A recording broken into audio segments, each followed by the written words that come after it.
Alors, bonjour. Je suis content de vous retrouver aujourd'hui. Nous sommes le 7 mai 2021. Il est 10h55 minutes.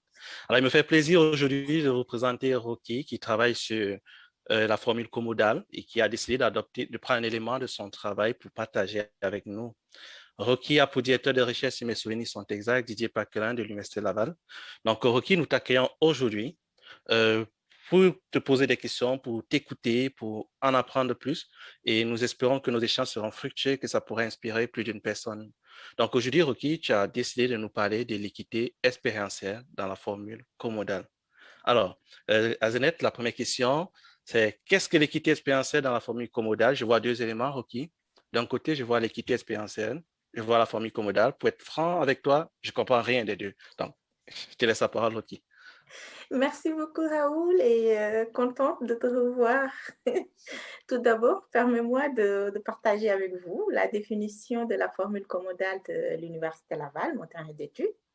En 2012, le Conseil universitaire définissait la formule commodale comme un système de formation où coexistent de façon simultanée les modes de formation en présentiel et à distance, ce qui permet alors à l'étudiant de choisir sur une base hebdomadaire le mode de diffusion qui lui convient en fonction de ses besoins ou de ses préférences.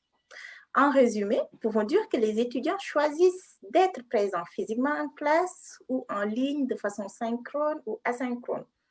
Alors, le défi de l'enseignant serait, entre autres, de répondre aux besoins et attentes de tout un chacun. C'est ainsi que l'équité expérientielle a sa place. Elle consisterait alors à faire vivre la même expérience d'apprentissage à tous les étudiants, peu importe leur choix hebdomadaire. Donc, il faut, il faut prévoir tout le monde sur le plan du contenu, de l'évaluation, mais aussi de l'accompagnement.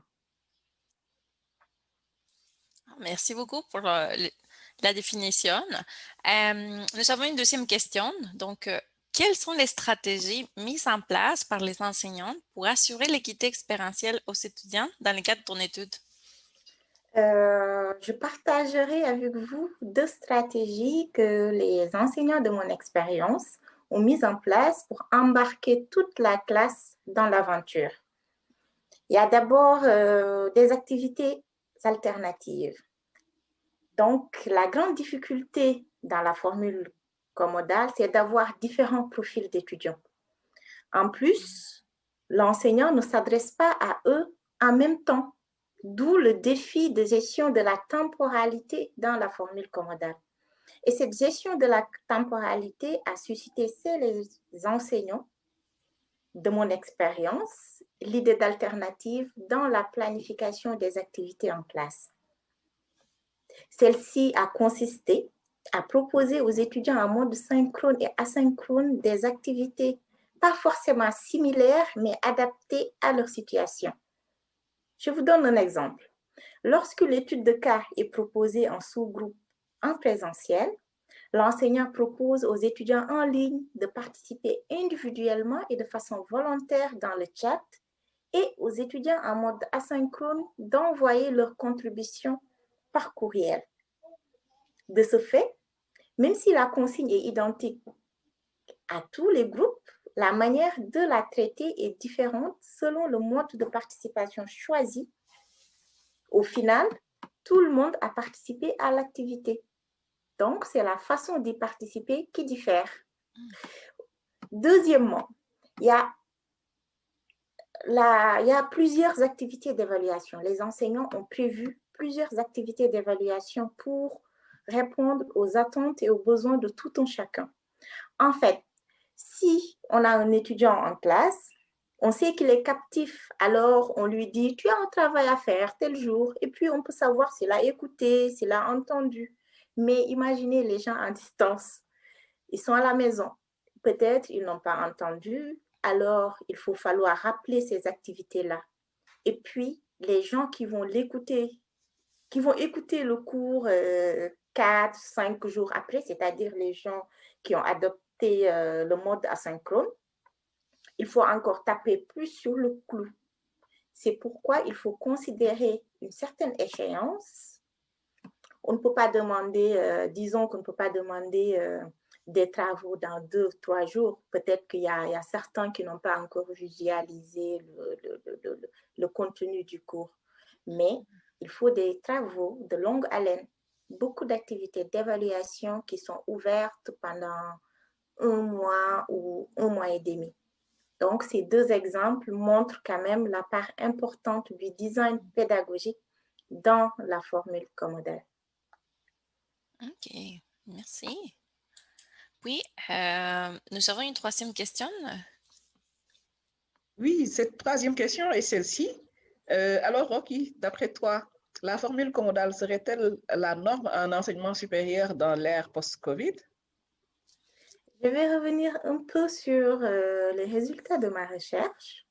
En fait, dans ma recherche, j'ai trouvé des étudiants qui habitent Montréal, Abitibi et même le Bénin.